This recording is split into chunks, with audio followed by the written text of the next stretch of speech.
મમતાની મૂર્તિ એટલે માં. અપેક્ષા વગરનું અનુદાન કરે છે માં. તુકારા સહન કરે છે માં. 34 કરોડ દેવી દેવતાઓનો વાસ જેના પગમાં છે એ છે માં. મારી માના વિષય પર આવું એ પહેલા મા વિશે થોડીક વાત કરીશ. અંગ્રેજીમાં એક ઉક્તિ છે કે ગોડ કેનોટ રીચ એવરીવેર સો હી મેડ મધર. ભગવાન બધે જઈ શકતા નહોતા એટલે એણે માનું સર્જન કર્યું. આપણા ભાગવતાચાર્ય રમેશભાઈ ઓઝાએ પણ કહ્યું છે કે માં એ એકાક્ષરી કાવ્ય છે. એ ખાલી માં બોલો એ એક જ અક્ષરમાં એક કાવ્ય છે. અને આપણી ભાષાના એક પણ કવિ એવો નહીં હોય કે જેણે માં વિશે લખ્યું ના હોય. દુનિયામાં તમે ગરમીમાં જાઓ, રણમાં જાઓ, હિમાલયમાં જાઓ, સ્વિટ્ઝરલેન્ડમાં જાઓ, જમ્મુમાં જાઓ, કાશ્મીરમાં જાઓ, ફ્રાન્સમાં જાઓ કે યુરોપમાં જાઓ, જે શીતળતા તમને તમારી માની ગોદમાં મળે છે એ શીતળતા દુનિયાની આ પૃથ્વી પરની કોઈ પણ ભૌગોલિક જગ્યાએ મળતી નથી. એટલે માં એ ફેટર્નિટી અને મેટર્નિટી ઇઝ અ ફેક્ટ કે જ્યારે માને ખબર છે કે આ મારું બાળક મારા ઉદરનો મારા શરીરનો એક ભાગ છે. એટલે એ મા સાથેની જે પ્રોક્સિમિટી છે એ પ્રોક્સિમિટી અને પિતા સાથેની પ્રોક્સિમિટીમાં ઘણો ફરક છે. અને એને જ કારણે આ પૃથ્વી પર માનું જે મહત્વ છે એવું મહત્વ દુનિયામાં કોઈ જગ્યાએ નથી. આજે મને પૂછ્યું કે તમારી માનું અભ્યાસ કેટલો હતો અને શું હતું. તમને આશ્ચર્ય થશે કે મારી મા એક પણ ચોપડી ભણેલા નહોતા.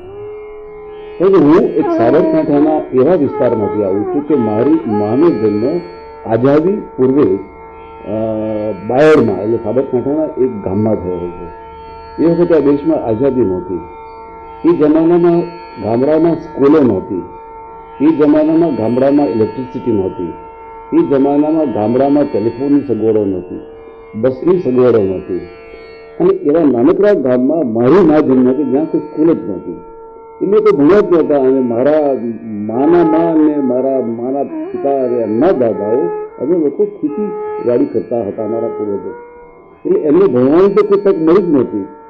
એ ભણ્યા ખાલી ભજનોથી, એ ભણ્યા ખાલી કથાઓ સાંભળવાથી. ગામમાં રામલીલા આવે તો એ રામલીલા જોવા જાય, ગામમાં કોઈ કથાકાર આવે તો ભગવાન રામની કથા સાંભળે, એ ભાગવતાચાર્ય ગામમાં આવે તો ભાગવતની કથા સાંભળે. એટલે એમનું અક્ષર જ્ઞાન કરતાં આધ્યાત્મિક જ્ઞાન સાંભળીને કર્ણથી પ્રાપ્ત થયેલું વધારે હતું. અને મારી માના પ્રિયમાં પ્રિય કોઈ ઈશ્વર દેવ અધિષ્ઠાતા હોય તો એ ભગવાન શ્રી રામ હતા. હું માનું છું કે મારી મા એક દિવસમાં સવારથી સાંજ સુધીમાં રામ રામ એ બોલ્યા કરે.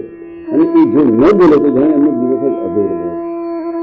ત્યાર પછી મારો જન્મ મારા મોસાળમાં એટલે કે બાયડમાં થયો. ત્યારે તે વખતે બાયડમાં સ્કૂલો શરૂ થઈ હતી. પણ મારું વતન આખરું, એટલે મારા પિતાશ્રીએ મને આખરીમાં ઓછામાં ઓછી ઉંમર છે એ વખતે મારો જન્મ 1945માં થયો હતો. અને ત્યાર પછી મને 5 જ વર્ષની ઉંમરે એમણે આખરીની ગુજરાતી સરકારી શાળામાં દાખલ કરી દીધો. તો મને યાદ છે કે મારા પિતા ભણેલા હતા અને એક કાબલવાડ નામના એક નાનકડા રજવાડામાં એ રાજાના કામદાર હતા. એટલે ટેક્સ કલેક્શનનો એની પાસે હતું. અને મારા પિતા ગાંધીવાદી હતા અને ખાદી કરતા, સાદી ખાદી કરતા, વગરની ખાદી કરતા અને ભાગવત ગીતા એ એમનું પ્રિય વાંચન હતું. રોજ એક અભ્યાસ હતા. એટલે મારા ઘરમાં જે વાતાવરણ હતું એ મારી માને કથાઓથી પ્રાપ્ત થયેલું ઈશ્વરનું જ્ઞાન અને અધ્યાત્મનું જ્ઞાન હતું. મારા પિતા પાસે એજ્યુકેશન હતું. એ જમાનામાં એમને વફા એટલે કે ફાઇનલ એટલે કે 7મું ધોરણ ભણેલા હતા. એટલે મારા પિતાએ જે ભગવદ્ ગીતા વાંચી અને મને એ જે જ્ઞાન મળ્યું અને મારી માએ એ જગતની એ સમયની કથાઓ, રામની કથાઓ, હરિશ્ચંદ્રની કથાઓ, ભગવાન શ્રી કૃષ્ણની કથાઓ, કૃષ્ણની લીલાઓ, આ બધી વાત કરી એ બી મારા પર બહુ મોટી અસર કરી.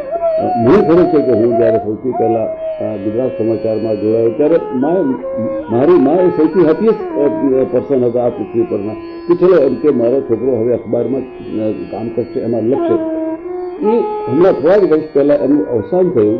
ત્યાં સુધી મારી માની એમની સમક્ષ તમે ગુજરાત સમાચાર, સંદેશ કે દિવ્ય ભાસ્કર કે ટાઈમ્સ ઓફ ઇન્ડિયા મૂકો તો એમણે ગુજરાત સમાચાર કહ્યું છે એ નક્કી કરી શકતા નહોતા, કારણ કે એમની પાસે કોઈ અક્ષર જ્ઞાન નહોતું. પણ મારા ઘરમાં હું જે વાતો કરતો હું, મારા ઘરમાં જે ચર્ચા થતી હોય, રાજનીતિની ચર્ચા થતી હોય, ઇન્ટરનેશનલ પોલિટિક્સની ચર્ચા થતી હોય, તો દેશના અર્થતંત્રની ચર્ચા થતી હોય, તો સામાજિક ન્યાય અન્યાયની ચર્ચા થતી હોય, તો એ બધાની પર એમનો વિરોધ હોય અને એ બધાની પર એ અભિપ્રાય આપે અને મને પૂછે કે આ અખબારમાં શું આવ્યું છે અને શું ઘટના છે. પછી એ એની પર એનું એનાલિસિસ આપે, એની પર એ મારી સાથે વાતચીત કરે અને એ ટૂંકમાં જ કહે કે સારું થયું કે આ ખોટું કહ્યું. પણ એ દ્વારા મારી માએ મને ઇનડિરેક્ટલી જે જ્ઞાન આપ્યું એ જ્ઞાન બહુ જ મોટું હતું. અને સૌથી મોટું મને જો કાવ્યમય જે બનાવ્યો તો એ મારી માએ બનાવ્યો. તો હું તો જર્નલિસ્ટ છું, હું તો જે લખું છું એ ગદ્યમાં લખું છું, પદ્યમાં નથી લખતો. તો મને ખબર છે કે જ્યારે હું નાનો હતો અને એ વખતે હું અત્યંત નાનો એટલે 2 કે 3 વર્ષની ઉંમરનો હતો, ત્યારે મારી માએ ગાયેલા એ વખતના હાલોડા આજે પણ મને યાદ છે કે ભાઈ તો મારો ડાયો પાટલે બેસીને આવ્યો. એમના એ સ્વર પણ મને યાદ છે, એમના એ કાવ્યમય શબ્દો મને યાદ છે. અને એના કારણે મારામાં હું ગદ્યમાં લખતો હોવા છતાં પણ પદ્યની એક આછી પાતળી લાઈન મેં કવિતાઓ નથી લખી, પરંતુ મારી માએ ગાયેલા હાયરડા અને ભજનો અને નવરાત્રિના સમયે એ જે વખતે પોતે ખૂબ એ ફરી ગામમાં અંધારું હોય, ઇલેક્ટ્રિસિટી નહોતી અને 15-20 બહેનો એક પેલા ત્યાંથી કુંભારના ત્યાંથી એક નાનકડો મટકી લઈ આવે, એને પછી છિદ્રો કરે, એ છિદ્રોની અંદર દીવો કરે, દીવો મૂકીને પછી રાત્રે એ જ્યારે ગાય અને મારી મા એ જ્યારે એ ગરબા ગવડાવતા એ ગરબા પણ મને યાદ છે. એટલે વગર ભણે એમણે માતાજીનું કે આપણા ધર્મશાસ્ત્રોનું એક સુંદર અને અદ્ભુત જ્ઞાનનો આડકતરું સિંચન મારી ઉપર કર્યું. ભાઈ તો મારો ડાયો પાટલે બેસીને આવ્યો, ભાઈ તો મારો ડાયો પાટલે બેસીને આવ્યો, પાટલો ગયો ખસી, ભાઈ તો ગયો પડી. પછી એના સિવાય બી બીજું એ ઘણું સરસ ગાતા હતા. એ એમને બધા નાના છોકરાઓને નીચે હાથ મુકાવવા આવે, પછી અડકો દડકો દહીં દડુકો, શ્રાવણમાં સિંગોડું પાકે, ઊંઘ દૂધ કાતરડે ખજૂરું પાકે, શેલની સાધુ. આ મારી બા ગાતા એ જમાનાના નાનકડા બાળકોને રાજી કરવા માટેના આવા નાના કાવ્યો હતા. એ કાવ્યો ગાતા. પરંતુ જ્યારે મારા દીકરાના દીકરાઓને જ્યારે એ ગવડાવવા બેસતા ત્યારે બાળકો મારા ગ્રાન્ડ ચિલ્ડ્રન પણ બેસીને જોઈ લેતા હતા આ બા શું ગવડાવે છે, શું ગાય છે. અને હું એક વાત આપને કહું કે જગતમાં મા, જેમ આગળ મેં કીધું કે મા એ એકાક્ષરી કાવ્ય છે. ભગવાનને પણ મા વગર ગમતું નહોતું. અને એની સુંદરમાં સુંદર કથા ભગવાન કૃષ્ણના જીવનની છે. એક તો પહેલી વાત કે જ્યારે કૃષ્ણ દ્વારિકા ગયા, દ્વારિકામાં 100 વર્ષ રહ્યા, પરંતુ એ ગોકુળમાં જ્યારે બાળક હતા અને યશોદાજી એમને લાલન પાલન કરતા, લડતા રમતા, ખીજાતા, કોઈ હળવાશથી મારતા, ત્યારે એ વ્રજની ભૂમિનું સુંદર મહત્વ આપણને રમેશજી ઓઝાએ સમજાવ્યું છે. વ્રજનો મતલબ શું છે? વ્રજનો મતલબ છે કે જેની પાછળ ચાલવું, એટલે જે યશોદાજી ચાલતા એની પાછળ કૃષ્ણ ચાલ્યા હતા. એક સરસ પ્રસંગ છે એની અંદર કે એક વખત નાનકડા બાલકૃષ્ણ એક જગ્યાએથી માટી ખાતા હતા અને માટી ખાતા વખતે એમના મોટા ભાઈ બલરામ ભાઈ એમને જોઈ ગયા. એટલે એમને પૂછ્યું કે કનૈયા ત્યાં શું કર્યું, માટી ખાધી? એટલે કનૈયા કીધું ના ભાઈ भैया मैंने माटी नहीं खाई. नहीं तुमने माटी खाई है, मुंह खोलो. એટલે કનૈયો નાનકડો કનૈયો એ ના પાડે કે ના મેં માટી નથી ખાધી, કારણ કે માટી તો ખાધી જ હતી. ફરીથી એને મોટા ભાઈએ કીધું કે આજે હું તને મા પાસે લઈ જઈશ અને માની આગળ તારી ફરિયાદ કરીશ અને તારે માર ખાવો પડશે. એટલે કૃષ્ણ મોઢું જ ના ખોલે, કારણ કે બહાર તો માટી હતી અને અંદર મોંમાં પણ માટી હતી. પછી કૃષ્ણ જ્યારે માન્યાનું નાનકડા બાળકૃષ્ણ ત્યારે એ દાવ એટલે કે બલરામ તમે યશોદાજીને જેને ફરિયાદ કરી કે મૈયા આજ કનૈયાની મૃત્યુ થાય છે. યશોદાજીએ હાથમાં લાકડી લઈ અને નાનકડા બાળ કનૈયાને કીધું કે કનૈયા તેને મીઠી ખાઈ એટલે કનૈયો મોઢું તો ખોલી શકે એમ નહોતું, બહાર થોડી થોડી માટી તેને લૂછી નાખી હતી, પણ પછી મોં હલાવીને ના પાડે. યશોદાજીએ એને ફરીથી ધમકાવીને કીધું કે કનૈયા તું મીઠી ખાઈ યા નહીં ખાય? તો કનૈયો કે ના કરે. પછી યશોદાએ કીધું કે જો હાલે તું મોં નહીં ખોલે તો હું આજે તને મારીશ અને બાંધીને મારીશ. પછી કનૈયાએ મોં ખોલ્યું અને જ્યારે મેં મોં ખોલ્યું ત્યારે અંદર માટીને બદલે એક સમગ્ર ભગવાનનો બ્રહ્માંડનું દર્શન કર્યું, ભગવાનના વિરાટ સ્વરૂપનું દર્શન કર્યું. અને યશોદાજી એ વખતે ગભરાઈ ગયા. ઘરે ગયો મેં મારા નાનકડા બાળકને સમજીને ભગવાનને મેં મારવાની વાત કરી. એને પછી ખ્યાલ આવ્યો કે આ જે કનૈયો મારો બાળક બનીને આવ્યો છે એ મારો બાળક દીકરો નથી, એ પૃથ્વી પર આવેલો કોઈ મનુષ્ય અવતાર નથી, એ સાક્ષાત ઈશ્વરનું સ્વરૂપ છે. અને એ બ્રહ્માંડનું સ્વરૂપ જોઈ અને એ વિરાટ સ્વરૂપ જોઈ યશોદાજી ગભરાઈ ગયા અને એકદમ પગે લાગવા માંડ્યા અને રડવા લાગ્યા કે મેં તો ભગવાનને મારવાની વાત કરી હતી. નાનકડો બાળ કનૈયા સમજી ગયા કે આ મારી માં હવે ગભરાઈ ગઈ અને મારા અસલ સ્વરૂપને જાણી ગઈ છે. એટલે મને મારી માં જે રીતે પ્રેમ કરતી હતી એ પ્રેમ હવે નહીં કરે, મને એ પ્રેમ નહીં મળે અને મારે મારી માં સાથે જે તોફાન કરવું છે, નક્કી કરવું છે, એનો જે પ્રેમ લેવો છે, જે વાત્સલ્ય લેવું છે એ બધું જતું રહ્યું. મને મારી માનું પ્રેમ નહીં મળે. હવે હું શું કરીશ? હવે ભગવાન ગભરાયા કે આ તો મને ઓળખી ગયા. પછી અમે ફરીથી માયાને હુકમ કર્યો કે મારી માએ જે કંઈ મારું અસલી સ્વરૂપ જોયું છે એ સ્વરૂપ તું ભૂલી નાખ. અરે ફરીથી એ મને નાનકડા કન્યા તરીકે જ ઓળખે એવી વ્યવસ્થા તું કરી દે. માયાએ ફરીથી યશોદાજી ઉપર પોતાનું આખું સામ્રાજ્ય છવાઈ દીધું. અને પછી જ્યારે યશોદાજી સ્વસ્થ થયા ત્યારે એમને ફરીથી પાછો નાનકડો બાળ કનૈયો એમને કીધું આ તો મારો દીકરો છે, મારો દીકરો છે. આ કથાનું આધ્યાત્મિક ઇન્ટરપ્રિટેશન બહુ સરસ રીતે કરવામાં આવ્યું છે. ભગવાન કૃષ્ણ એ માટી ખાવાના શોખીન નહોતા. એનું ઇન્ટરપ્રિટેશન સરસ એવું છે કે જે જગ્યાએ જે ભૂમિ પર એની માં ચાલી છે એ ભૂમિની રજ ભગવાન કૃષ્ણએ એમના મોંમાં મૂકી અને માનું મહત્વ વધાર્યું, માટે વ્રજ કહેવાય. અને એ વ્રજ ત્યાર પછી ભગવાન શ્રી કૃષ્ણ મથુરામાં ગયા, મહાભારત યુદ્ધમાં ગયા, ત્યાં કુરુક્ષેત્રમાં ગયા અને દ્વારિકામાં 16 વર્ષ રહ્યા.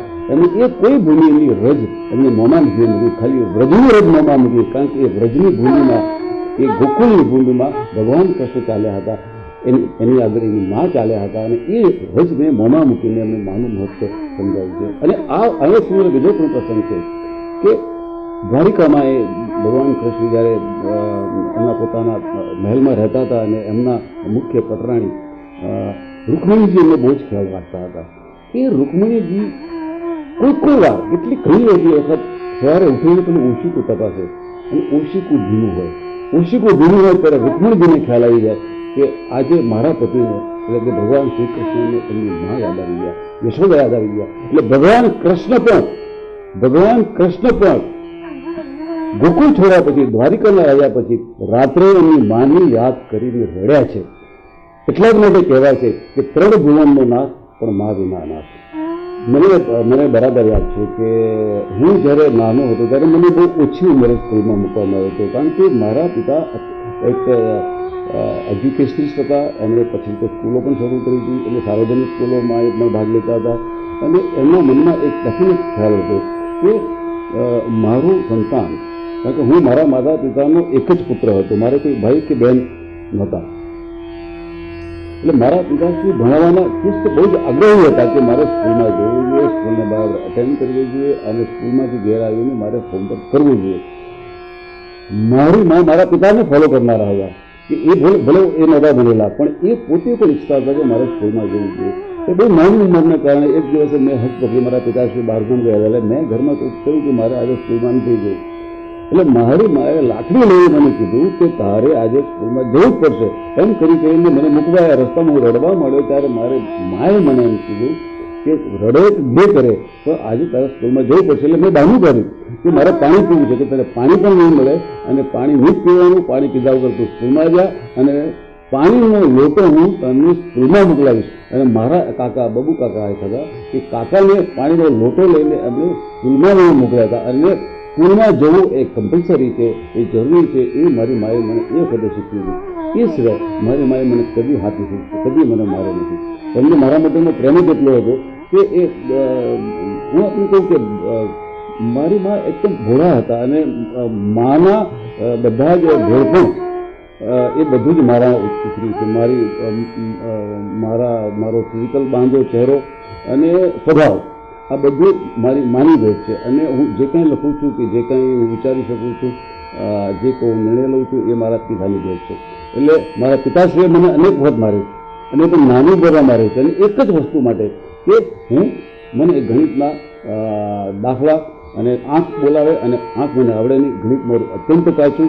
એટલે રોજ સાંજે મારા ઘરના દાખલા પર મને સામે બેસાડીને મને આંખ પૂછે અને હું આંખ બોલી ન શકું. ત્યારે મારા પિતાજી મારે ત્યારે મારી માએ એ વખતે પણ મારી પ્રત્યે એવી લાગણી નથી બતાવી કે આ ખોટી રીતે મારે છે. પણ મારી બાએ એક જ વખતે મને આ રીતે મોકલ્યો હતો.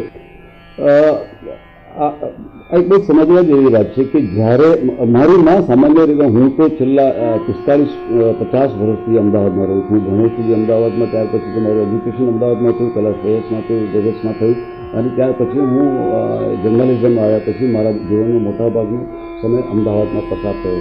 પરંતુ મારું બે ઘર છે. એક ઘર મારું સાબરકાંઠામાં આશ્રમ ખાતે છે, જ્યાં આજે મારી ખેતીવાડી છે, ત્યાં મારું ઘર પણ છે.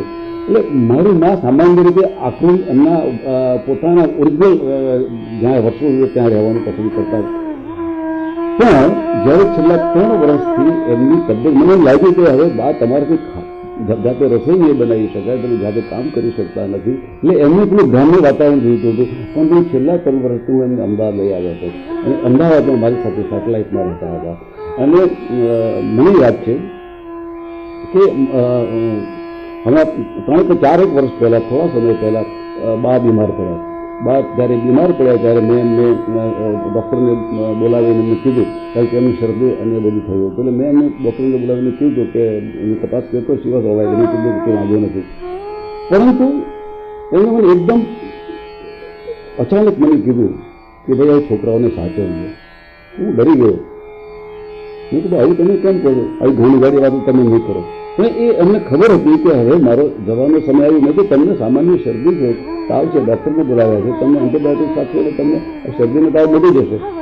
પછી બીજા દિવસે મારે આખું જવાનું છે, મારા કામ પર જવાનું હતું. તો મેં મારી બાને મેં મારી માને કહ્યું કે બા તમે કહેતા હો તો હું આખું જાઉં. ત્યારે મેં સ્વસ્થતાપૂર્વક કીધું, કારણ કે આગલા દિવસે મને કીધું કે ભાઈ છોકરાઓને સાચવજો. મીન્સ કે એઝ ઇઝ બોલ. હું બીજા દિવસે સવારે એમની રજા લઈને આખું જવા ગયો. આખું ગયો અને આખું પહોંચ્યા પછી રાત્રે લગભગ 9 વાગે મારા ફ્રેન્ડ શીતલનો મારી પર ફોન આવ્યો કે પપ્પા બાને હોસ્પિટલાઇઝ કર્યા છે અને એમને હૃદયરોગનો હુમલો ચાલુ થઈ ગયો છે, તો તમે આવી શકશો? એટલે રાત્રે એ જ રાત્રે હું મારા કઝિન નરેન્દ્રને અને નરેન્દ્રના વાઇફ શારદાને લઈ અને સીધો અમદાવાદ આવ્યો. પણ તમે સમજો, જ્યારે એમને અમદાવાદની એક પ્રાઇવેટ હોસ્પિટલમાં દાખલ કરેલા હતા, હું જે હોસ્પિટલમાં એમના રૂમમાં પહોંચ્યો એ વખતે એમને LV આપેલો, લેફ્ટ વેન્ટ્રિક્યુલર ફેલિયર, એટલે કે એમનો હૃદયરોગનો હુમલો ચાલુ હતો, એનો શ્વાસ નહોતા લઈ શકતા અને એ વખતે હાર્ટ એટેક એની પરાકાષ્ઠ થયો હતો. પણ મારી માને ખબર હતી કે આ મારા છોકરાને રાત્રે 11-12 વાગે સુઈ જવાની છે. એટલે મને ચાલુ હૃદયરોગનો હુમલો મારી માએ મને કીધું કે ભાઈ તમે ઘેર જઈને સુઈ જાઓ. કીધું બા તમને હાર્ટ એટેક થયેલો છે અને તમે મને સુઈ જવાની વાત કરો છો? મને એને રાત્રે 12-1 વાગે પરાણે મને ઘેર મોકલી દીધો. મારા કઝિન, મારા પરિવારના બધા સભ્યો રાત્રે હોસ્પિટલમાં હતા, મને મોકલ્યો. પણ મને મારું મન માનતું નહોતું. એટલે બીજા દિવસે ફરી પાછો હું મારા ગ્રાન્ડ ચિલ્ડ્રનને લઈ, અને મને ખબર પડી ગઈ હતી કે મા માટે આખો લાંબો સમય નથી. જે રીતે એમની ઉંમર પણ હતી, she was more than 86 years old. પણ મા છે. એટલે જ્યારે હું મારા નાનકડા 2 પૌત્રો અને મારી પૌત્રીને લઈને જ્યારે હું હોસ્પિટલ પહોંચ્યો અને મેં પછી એમને કીધું બેટા આ બાના દર્શન કરી લે, પછી તમને હવે દર્શન કરવા નહીં મળે. એમના દર્શન કર્યા. એ વખતે એમની આંખ ખુલ્લી હતી, સ્વસ્થતા હતી, એમની આંખોમાં પ્રેમ હતો, એ બોલી શકતા નહોતા. અને એ બાળકોને આપણે આશીર્વાદ આપ્યા. અને રાત્રે લગભગ 10 વાગે ફરીથી હું પાછું ઘેર આવ્યો અને આ ઘેર આવતાની સાથે જ મારા કઝિન મનુભાઈનો મારી પર ફોન આવ્યો કે ભાઈ તમે હોસ્પિટલ પર આવી જાઓ. હું રાત્રે બરાબર 10 વાગે હોસ્પિટલ પહોંચ્યો અને એ જ વખતે મારા બંને કઝિન નરેન્દ્ર અને મનુ બંને મારી રાહ જોઈ બેઠા હતા. ઘરના હોસ્પિટલ બાજુમાં હતા. હું પહોંચી ગયો. મેં કહ્યું કે હવે આ અંતિમ સમય આવી ગયો છે. એટલે હું બા પાસે પહોંચ્યો તે વખતે બાની આંખો લગભગ એનો શ્વાસ ચાલુ હતા, પણ એમની આંખો ધીરે ધીરે બંધ થતી હતી. અને એ જ વખતે મને યાદ છે કે મારા પત્ની ભગવતી, મારા બધા ભાઈઓની વહુઓ શારદા, મારા કોકિલા દાદી અને એ બધા જ શકું, એ બધા ગાયત્રી મંત્રનો જપ કરતા હતા અને ભગવાનના શ્લોકો બોલતા હતા. અને ધીરે ધીરે ધીરે અને આ દુનિયામાંથી વિદા થતા હોય અને ધીમે ધીમે ધીમે ધીમે અને એકદમ બહુ જ શાંતિપૂર્ણ રીતે બાએ વિદાય લીધી હતી. અને જે ડૉક્ટર બાજુમાં હતા અને મને પર જોયું, મને જોયું કે હવે એમના હૃદય કામ કરતું નથી. અને એણે આવીને મને કીધું કે બા હવે નથી. મેં એમના ચરણ સ્પર્શ કર્યા, મેં એમના કપાળમાં ચુંબન કર્યું અને એમને શાંતિપૂર્ણ રીતે એમને આશીર્વાદ લીધી અને એમની મનગમતી જગ્યાએ, એમના મનગમતા ધામમાં અમે એમની અંતિમ ક્રિયા કરી હતી. પરંતુ એ પ્રસંગે હું આજે વારે વારે હું તૃતીય વખત એવું છું, સવારે મારા માતા પિતા અને મારા પૂર્વજોને વડીલોના આત્માની શાંતિ માટે પ્રાર્થના કરતો હોઉં છું. પણ મારી મા, કારણ કે મારા પિતા ગુજરી ગયા, એ વખતે આખરીમાં ગુજરી ગયા, એ વખતે હું પોતે હાજર નહોતો, એ વખતે હું અમદાવાદમાં હતો. પણ માની અંતિમ વિદાય વખતે હું એમની સમક્ષ હતો અને મેં મારી આંખો સમક્ષ એમને અમારા બધાથી વિદાય લેતા ગયા. મને ખબર છે કચ્છમાં એક વૃદ્ધાશ્રમ છે, એ વૃદ્ધાશ્રમમાં કેટલાક વૃદ્ધો જે જીવે છે એમના સંતાનો મુંબઈમાં છે અને 200 કરોડના માલિકો છે. એટલે કે જેની પાસે પૈસા નથી ને મા બાપને વૃદ્ધાશ્રમમાં મૂકી આવે છે, એ એક વાત છે. જેમના વહુને કહેવાથી ધણી તેનો પુરુષ એની માને કે બાપને મૂકી આવે છે, એ બીજી વાત છે. કે જેમની પાસે 200 કરોડ રૂપિયાની પ્રોપર્ટી છે, એવા સબળનો ઉચ્ચ જ્ઞાનના લોકો એમના માતાને પિતાને મૂકી આવે છે. અને એવા કેટલાક લોકોને હું જાણું છું કે જે કચ્છમાં છે, કચ્છના વૃદ્ધાશ્રમમાં છે. હું આનાથી કોઈ દુઃખદ વાત ન હોઈ શકે. કેટલાક સમય પહેલાં હું જર્મની એમ્સ્ટરડેમ ગયેલો હતો અને એમ્સ્ટરડેમ નેધરલેન્ડનું પાર્ટનર ગયો હતો. ત્યાં આઈફા એવોર્ડના ફંક્શનમાં કવરેજ માટે હું ગયો હતો. મને યાદ છે એ વખતે એક જર્મન મહિલા પત્રકાર પણ એ એના કવરેજ માટે આવેલી હતી. એ બધા જ ઇન્ટરનેશનલ પત્રકારો એ કાર્યક્રમમાં હાજર હતા. એ મહિલા પત્રકાર ગેબ્રિએલા એનું નામ હતું. અને આ જે જાણો છો કે જર્મની અને સ્વિટ્ઝરલેન્ડ અને હોલેન્ડ એ બધા બાજુના નાના નાના કન્ટ્રીઝ છે. આપણે ગુજરાતમાં કે રાજસ્થાનમાં જઈએ કે બિહારમાં જઈએ કે એમપીમાં જઈએ કે મહારાષ્ટ્રમાં જઈએ તો નાના નાના કન્ટ્રીઝ છે. એટલે એ ટ્રેનમાં જર્મનીથી એમ્સ્ટરડેમ આવી હતી.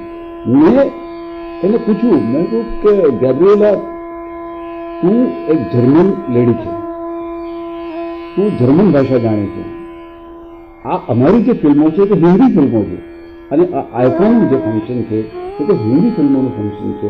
તેને અમારી બોલિવૂડની બનેલી ફિલ્મોમાં, હિન્દી ફિલ્મોમાં કેવી રીતે રસ પડ્યો? કારણ કે તમારું કલ્ચર અમારું કલ્ચર જુદું છે અને તું અમારી હિન્દી ફિલ્મો સમજે છે કેવી રીતે? ગેબ્રિએલાએ મને કીધું, 35 વર્ષની યંગ પત્રકાર હતી, કે જે અમારા જર્મનીમાં થિયેટરોમાં હિન્દી ફિલ્મ આવે છે નીચે સબટાઇટલ સાથે. એટલે બોલાતો હિન્દીમાં પણ સબટાઇટલ્સ આવે એટલે આપણે એ આમાં શું કહેવા માગે છે એ એમને સમજી શકીએ. અને તો મેં કીધું સબટાઇટલ્સ પણ ઠીક છે, ચાલો સબટાઇટલ્સ છે તો સમજી, પણ અમારી હિન્દી ફિલ્મોમાં તને એવું શું ગમ્યું કે જેના કારણે તું વેસ્ટર્ન એટલે હોલિવૂડની કે તમારી યુરોપની ફિલ્મો જોવાના બદલે તમે અમને મારી હિન્દી ફિલ્મોમાં રસ પડ્યો? ત્યારે એણે બહુ સરસ વાત કરી કે તમારી ફિલ્મોમાં, હિન્દી ફિલ્મોમાં, કેટલીક ફિલ્મોમાં ફેમિલી વેલ્યુઝની વાત છે. મેં કીધું અમારે ત્યાં ફેમિલી વેલ્યુઝની કઈ ફિલ્મ ગમી? ત્યારે એણે મને કભી ખુશી કભી ગમની વાત કરી, એણે મને બાગબાનની વાત કરી. કેમ કે એની અંદર આખા દેશ અને દુનિયામાં ફેમિલી તૂટી રહ્યા છે, મા બાપને છોડીને બાળકો અલગ થવા માગે છે.